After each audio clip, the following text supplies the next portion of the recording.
arka ka jareen ama ay jirsadeen saare ciidla nuur ayaa sheekadaas iyo waliba kuwa kalaba inoo haysaa cabdixkiin oo toddobaadkan waxaynu ka bilaabaynaa dalka South Korea ama Kuuriyada Koonfureed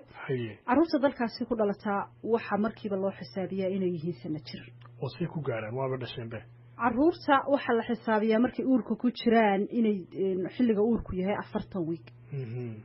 marka 40kii week hadaa bilihii u rogtid waxay noqonayaan ilaa 10 bilood waa gartay halka inaga carruurteenu markay dhashaan 40 bax loo sameeyo markay biliyo 10 habeen jiraan iyagu 2 bilood markay jiraan ba xaflad loo qabta xafladaasna waa xafladii sanad jirka waxa loo xisaabinayaa 10 bilood oo ilmuhu caloosha ku jiray iyo 2 bilood ka dambeeyay 2 bilood jir waa xafladii sanad guurada waxa la leeyahay hebel ama heblaaye yar waa sanad jir oo iyadoo 2 bilood mariyo isla markaa sanad gaar ay sanad gaadhay ta ka sii daranay mucjisadahi waxa weeyii ilmaha yar ee reer South Korea hadii uu dhasho 29ka bisha 12aad ee sanadka lunaarka loo yaqaano macnaheedu waxa weeyaan sanadkii dhamaada loo xisaabinayaa dadka ilmihii dhashay 29kii December markuu bisha kale sanadka kale bishiisa labaad jiro xaflad baa loo qabanayaa tii sanad jirkee markii horeba caadiga ahayd ee umadu ka wada sinayd waxa isaga u dheer sanadkii uu halka maalin ku lahaa loo xisaabinayo waxa la leeyahay waa 2 jir oo iyadoo uu 2 bilood jiray ilmihii 2 bilood jira 2 jir ayuu 2 sanadood hadana loo xisaabinayo saasa loo qorayaa magaalada saas ku jooga marka waa 2 jir oo marka dad badan oo kulay muuqaalkooga iyo intii leeyihiin iyo dad u xisaabsanaan islahayn kulay waa la helayaa hadaba faa'iido ku jira hadaba magaalka ku aragtid baabuurtan magaalo ku taala dalka China oo la yiraahdo Chongqing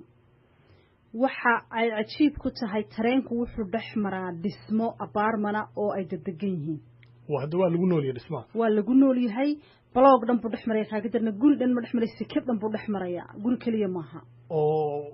guriga deganayd dabaqii buu soo dhaxmaraya tareenkii oo caadi ah albaabka ka raacay aad iyo aad marka wuxuu ka samaray wadadiisa sidoo soo haystay ku soo beegmayaan bildinadii ama dhismayaashii dhaadheeraa ee dabaqyada ahaa dabaqa lixaad buu ku beegayay wadaaba ugu taalaba وسيل لو قلنا لي سهرة ما شاء الله أنا مقانا ترينكو دائما كمحن كل هالكن حبيسك إنه بميلان سا وقفوا ترين بامرة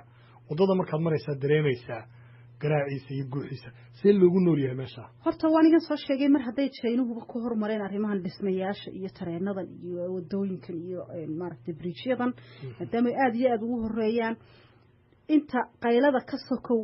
ammaankiiba wada halis ku jira oo markuu walbaad ka fakaraysaa de guriyo caruura ku nool yihiin oo dad ku nool yahay tareen dhaxmarayo dabaqa lixaad buu dhaxmaraya marka qaarna way ka sareeyaan bildinadii ama guriyihii qaarna way ka hooseeyaan 6 dabaq way ka hooseeyaan inta kalena way ka sareysaa tareenkii intuu dhaxmaro ka gudbaya mid kaliyana ma hada waa wada tareenba marka mid walba marbu soo maraya way soconaysaa waan gartay dadka waxa la adkeeyay wadada tareenku marayo si aanu u duminin dhismaha laba waxa la adkeeyay soundproofka waxa la yiraahdaa sanqadha inuu la xadido shabaqdiba aad hoos loogu dhigay oo la xadiday inaanay soo dhaafin meesha tareenku marayo marka dadkii dabaqa shanaad deganaa iyo ku dabaqa toddobaad deganaa way iska raaxaysanayaan hawshooda iska wataan tareenkiina hoostoodan u maraya ama dushoodan u maraya sikadan baanu sidaa uga dhex gudbaya hadaa daawato muuqaalka tacajub ku dilaya quruxda iyo sida iskugu warwareegayaan oo wadooyinkaas waxna maaragtay saadaalin karna maaha si kale kuma garatida dunida waxa aad looga fikiraayo bini'aadamka aad u ilaaliya waa waqtiga oo xilliga meel lagu tagayo iyo shaqada la qabanayo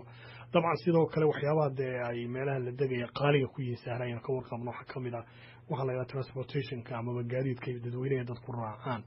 marka bilkaas waa inuu qaali noqdo tareenkii uu qolkaagii ama gurigaagii ama dhismiyaha deganid oo ku soo maray aad iyo aad oo saad u sheegtay hadaynu China inta kaga nimaadno iyo waliba tareenkaas sida tooska una aayar dhismiyaha deganid uga soo dhexbaxaya gaadiidka dadweynuhu dhinacyo badan bay dunida ka maraan hadaynu bal isla qaaradda Asia u sii eegno wadamo badan baa iyaga laftirkooda